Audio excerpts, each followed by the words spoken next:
दर्शकों को जरा बता दें कि गाजा पर जमीनी हमले की चुनौतियां क्या क्या हैं इजराइल के लिए। हमास का जो टेरर टनल है उसके लिए कहीं ना कहीं वहां घात लगाए जो आतंकी बैठे हुए हैं उनके लिए एक प्लान ऑफ एक्शन तैयार करना है इजराइल को। ये सबसे बड़ा चैलेंज है क्योंकि कई ऐसी टनल्स हैं। दूसरा चैलेंज आपके सामने हम ग्राफिक्स के जरिए आपको बता रहे हैं, गाजा की जो गलियां हैं, टैंक और बख्तरबंद गाड़ियां यहां फंस सकती हैं। ऐसे में आगे कैसे बढ़ेंगे, एक्शन को तेज कैसे करेंगे, ये दूसरा चैलेंज इजराइल के सामने है। तीसरी चुनौती क्या है, देखिए सुनसान शहर है, बिल्कुल अभी मलबे में तब्दील होता नजर आ रहा है। ऐसे में हमास के लिए जो गुरिल्ला टैक्टिक्स वो अपनाता है इसके लिए सबसे मुफीद है। तो इसके लिए भी एक मैनेजमेंट तैयार करना होगा, एक प्लान तैयार करना होगा इजराइल को। वहीं चौथी चुनौती अब आपके सामने, जो इमारतें ध्वस्त हैं, मलबे हैं, वहां पर घरों में भी छिपे हो सकते हैं स्नाइपर्स, छिपकर हमला कर सकते हैं।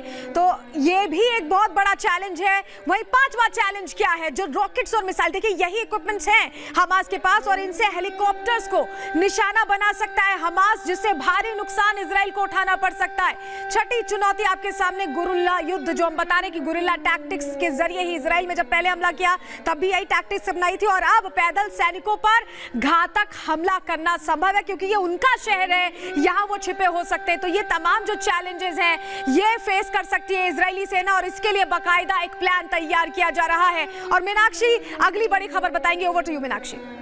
बिल्कुल, जिस तरीके से यहाँ पर सलोनी आप बता रही थी कि क्या क्या जो जमीनी तौर पर चुनौतियां हैं वो यहाँ आईडीएफ के लिए हो सकती है। हमारे साथ एक बड़ा पैनल स्टूडियो में मौजूद है, चर्चा इस पर करेंगे। संजय सोई सर, सबसे पहले आप ही से समझना चाहेंगे क्योंकि कई ऐसी चुनौतियां हैं जिससे होकर के आईडीएफ को गुजरना होगा। क्या आईडीएफ इसके लिए पूरी तरीके से तैयार है? क्योंकि आईडीएफ को इसकी जानकारी तो है कि किस तरीके से गाजा में जमीनों के नीचे एक बड़ी सुरंग बनाई गई है। उत्तरी गाजा की अगर हम बात कर ले तो 8 सुरंगें हैं वहां पर। नहीं, बिल्कुल मीनाक्षी जी, ऐसा है कि इजराइल को सब पता है, वो गाजा के जो हालात है, उसकी ज्योग्राफी, उसके जो हर चीज़ से अच्छी तरह वाकिफ़ है। हो सकता है टनल्स का एक्चुअल लेआउट उसको पता नहीं हो कि कहाँ से कौन सी टनल कहाँ जुड़ रही है या इसका एग्जिट कहाँ है, क्योंकि घरों के अंदर तहखानों में इनके एग्जिट बनाए हुए, तो वो हो सकता है उनको ठीक तरीके से पता ना हो।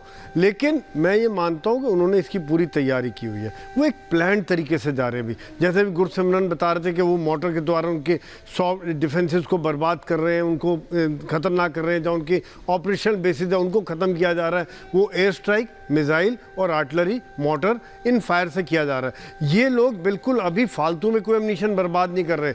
जहाँ पर उनको पता है, पिन पॉइंट इन्फॉर्मेशन है, वहीं मिसाइल हो रहा है, वहीं एयर स्ट्राइक हो रही है। यही कारण है कि आप देख कितने कमांडर्स अभी तक ढेर किए जा चुके हैं। जहाँ पर भी इनका रॉकेट फायर होता है, रॉकेट फायर की संख्या कम होती जा रही है, क्योंकि वो जहाँ से फायर होता है उनके अंदर क्षमता है कि वहाँ उनको पता चल जाता है, तुरंत ही काउंटर बम्बार्डमेंट आता है। जहाँ पर भी उनको हमास के लड़ाके हैं वो खबर मिल रही है, उनको बर्बाद करें। यानी कि उनका इंटेलिजेंस, कमांडो ऑपरेशंस और साथ में missile attack, air strike, attack हेप्टर्स, ये सब कंबाइन होकर वहाँ पर अभी बर्बादी का मंजर ढा रहे हैं। लेकिन ये पिन पॉइंट है, फालतू में ये ना एम्यूनिशन बर्बाद करें, ना फालतू सिविल कैजुअलिटी कर रहे हैं। कोलेटरल डैमेज थोड़ा है कि अगर उस बिल्डिंग गिरी तो बगल में कोई और है तो वो गिर गया तो वो बात अलग है, लेकिन कोशिश अभी यही है। तो यही कारण है कि उनको आइसोलेट करके उनका विल टू फाइट, जिसको लड़ने की क्षमता को कम करना है। कमांडर समझते आ रहे हैं कि उनको डर लग रहा है कि ये हमारा ये कमांडर गया, अब ये कमांडर गया। जब हमारे कमांडर्स मारे जा रहे हैं तो रैंक एंड फाइल की क्या हालत होगी उनको,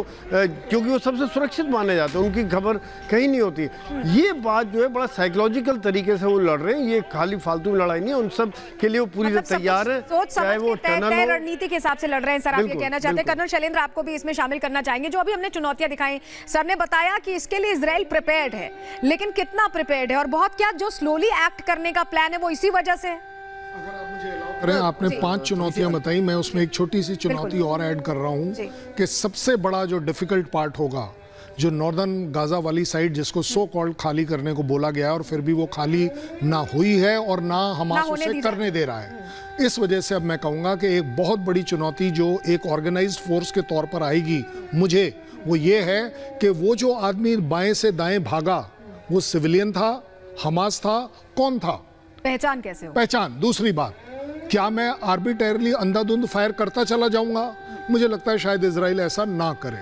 सबसे बड़ी बात, अब आप बैठकर हर घर में घुसकर अगर आप चेक करेंगे तो क्या आप उनके आई कार्ड चेक करेंगे?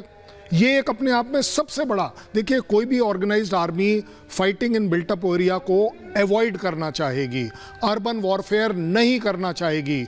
इवन रशिया ने जब यूक्रेन में एंटर किया तो उसको अपनी वैगन आर लेनी पड़ी, जो सो कॉल्ड अनएथिकल फोर्स है, पता नहीं क्या क्या नाम दिए जाते हैं। क्यों?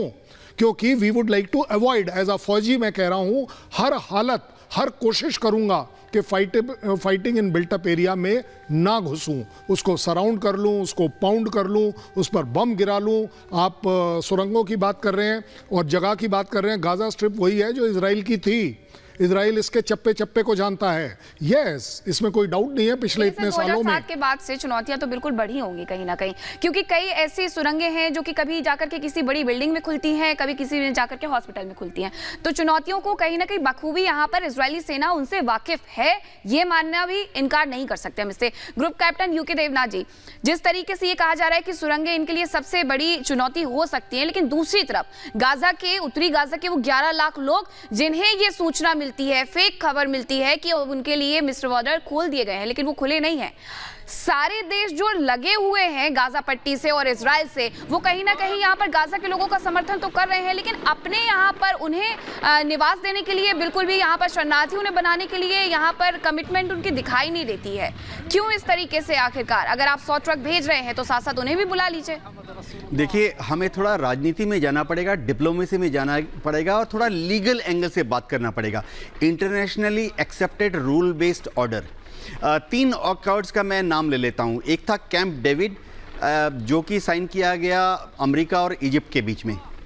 उसके बाद एक और अकॉर्ड है, ओस्लो अकॉर्ड, उसकी भी मैं बात लेता हूं, 1993 में साइन हुआ था। उसका जो गारंटर है ओस्लो में, उसमें गारंटर जो उसको इम्प्लीमेंट करना चाहता है वो है अमेरिका।